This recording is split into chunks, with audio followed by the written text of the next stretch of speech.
ओम श्री गणेशाय नमः।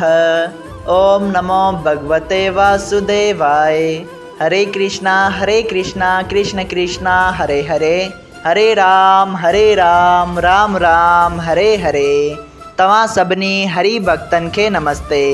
प्यारा भक्तों, ही कथा पाण गुरु कृपा से हासिल करे रहा आयूं। श्री गणपति सरस्वती जो दरे ध्यान करियां थो मां भागवत महापुराण जो बयान, जंहिंमें व्यासदेव ऐं सुखदेव जी कयो आहे श्री कृष्ण लीला जो गुणगान। सभई चयो जय भागवत महापुराण। प्यारा भक्तों, कल कथा में पाण श्रीमद् भागवत महापुराण साहिब जे 6 स्कंद जे 6 अध्याय जे पहिरें भाग में ॾिठो हो त श्री सुखदेव जी महाराज राजा परीक्षित के ॿुधाइनि था त दक्ष के 60 छोकरियूं थियूं, जिन मां 10 छोकरियूं धर्म सां विहां करायाई, 27 छोकरियुनि जी चंद्रमा सां विहां करायाई, 17 कश्यप देव के ऐं 2 जो विहां भूत सां करायाई, 2 जो विहां अंगरा रखेश्वर सां ऐं 2 जो विहां कीर्त रखेश्वर ऐं शूर प्रजापतिअ सां करायाई। उन्हनि सभिनी छोकरियुनि मां घणा ही जीव पैदा थिया। श्री सुखदेव जी स्वामी राजा परीक्षित के वधीक उन्हनि सभिनी छोकरियुनि जा नाला वर्णन करे ॿुधाए थो ऐं उन्हनि जी संतान जा नाला बि थोरे में ॿुधाए थो। जिते श्री सुखदेव जी स्वामी ॿुधाइनि था त चंद्रमा जूं 27 स्त्रियूं नक्षत्र सॾिजनि थियूं। दक्ष जे श्राप ॾियण जे करे चंद्रमा खे कोर थी पियो हो। तॾहिं परीक्षित पुछियो त दक्ष पंहिंजे नाठी चंद्रमा खे श्राप इन करे ॾिनो जो हू उन जी हिकिड़ी धीअ सां वधीक प्रीत त ॿी सां घटि मोह रखंदो हो। सभई चयो जय श्री कृष्णा। अॼु पाण श्रीमद् भागवत महापुराण साहिब जे 6 स्कंद जे 6 अध्याय जो ॿियो भाग शुरू करे रहिया आहियूं।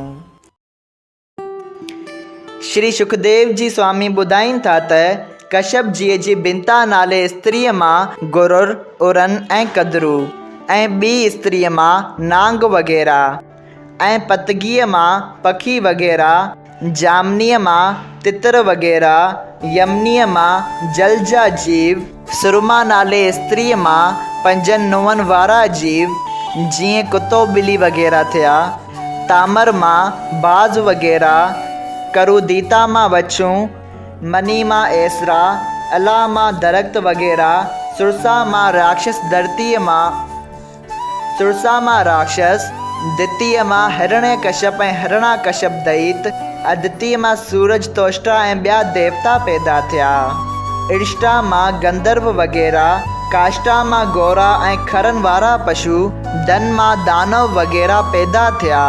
उन्हनि 17 स्त्रियुनि खां सवाइ 2 ॿियूं बि स्त्रियूं पलोमा ऐं कालका नाले हुयसि। पलोमा मां पलोमा आदिक राक्षस ऐं कालका मां कारन दैतन जन्म वरितो। बपरचती दानव जी संग सखा नाले स्त्रीअ मां राहु नाले दैत पैदा थियो, जंहिं राहुअ जो सर नारायण जी सुदर्शन चक्र सां वढियो हो। सूर्य देवता खे सबरना नाले स्त्रीअ मां जेका विश्वकर्मा जी धीउ हुई, उन मां श्राद्ध देव ऐं धर्मराज 2 पुट पैदा थिया ऐं जमुना नाले हिकिड़ी छोकरी पैदा थी। ऐं जॾहिं उहा ही सुबर्णा पंहिंजी छाया माया रूपी छॾे हली वई ऐं पाण गौरीअ जी शकल ठही, तॾहिं सूरज खे उन छाया जे पेट मां शनि, छंछर देवता ऐं साबरन मुनि 2 पुट ॿिया बि पैदा थिया। जॾहिं सूरज पंहिंजी स्त्री सबरना जा गौरीअ जी सूरत में हुई, तंहिं सां वञी भोग कयो, तॾहिं उन मां अश्वनी कुमार पैदा थिया। तोष्टा देवता जो विहां जिया नाले कन्या दैत जी धीअ सां थियो, तंहिं मां हिकिड़ी धीउ ऐं विश्व नाले पुट पैदा थिया, जंहिं विश्व खे इंद्र वग़ैरह ॿियनि देवताउनि गुरु बृहस्पतिअ जे रुसी वञण जे करे पंहिंजो गुरु बणायो हो।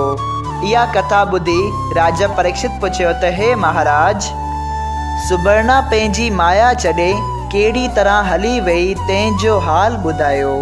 श्री सुखदेव जी चयो त ए राजा, सुबर्णा पंहिंजे पति सूरज देवता जो तेज नथे सही सघी, उन करे हिन पंहिंजी छाया खे मंत्र जे बल सां स्त्री बणाए उनखे चयो त मां पंहिंजे पिता जे घर वञां थी ऐं तूं मुंहिंजे बदिरां हिते रहो ऐं इहो बैदि मुंहिंजे पतीअ खे न ॿुधाइजि। उन जवाबु ॾिनो त जेसिताईं मुंहिंजे मथे जा वार जले सूर्य देवता मूंखे न मारींदो तेसिताईं कोन ॿुधाईंदसि।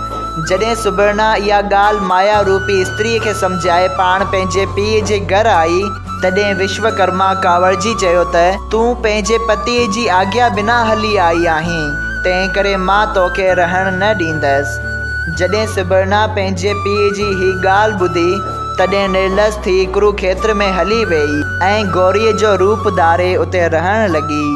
माया रूपी सुबर्णा खे शनि ऐं साबरन नाले 2 पुट पैदा थिया। हू पंहिंजे पुटनि सां ज़्यादा मोहबत रखी धर्मराज ऐं श्राद्ध देव सुबर्णा जे पुटनि खे घटि प्यारु कंदी हुई। हिकिड़े ॾींहुं छाया धर्मराज खे लत हईं। जॾहिं सूर्य देवता ही ॻाल्हि ॿुधी तॾहिं छाया जे सर जा वार जले उनखे मारियो। पोइ हिन सुबर्णा जे वञण जो हाल ॿुधायो। जो ॿुधी सूर्य देवता सुबर्णा खे ॻोल्हींदो अची कुरुक्षेत्र में पहुतो ऐं पंहिंजो रूप गौरे जो बणाए उन सां भोग करणु चाहियो। तॾहिं सुबर्णा जा गौरीअ जे रूप में हुई तंहिं पंहिंजो मोह फेराए वरितो, जंहिं करे उहो ॿिज गौरीअ जे नक ऐं गर्दन ते किरियो। गर्दन जे वार मां अश्वनी ऐं नक मां कुमार पैदा थियो। ए राजा, सुबर्णा अहिड़ी तरह पंहिंजी छाया छॾे वेई हुई। ही कथा ॿुधी राजा परीक्षित ॾाढो प्रसन्न थियो। सभई चयो जय श्री राम। श्रीमद् भागवत महापुराण साहिब जे 6 स्कंद जो 6 अध्याय संपूर्ण थियो। अगरि तव्हां सभिनी हरि भक्तनि खे हिन कथा मां लाभ हासिल थियो हुजे त कृपया हिन कथा खे ॿियनि हरि भक्तनि सां शेयर कजो त उन्हनि जो बि भलो थिए ऐं तव्हांजो बि भलो थिए। सभई चयो जय सिया राम। राधे राधे।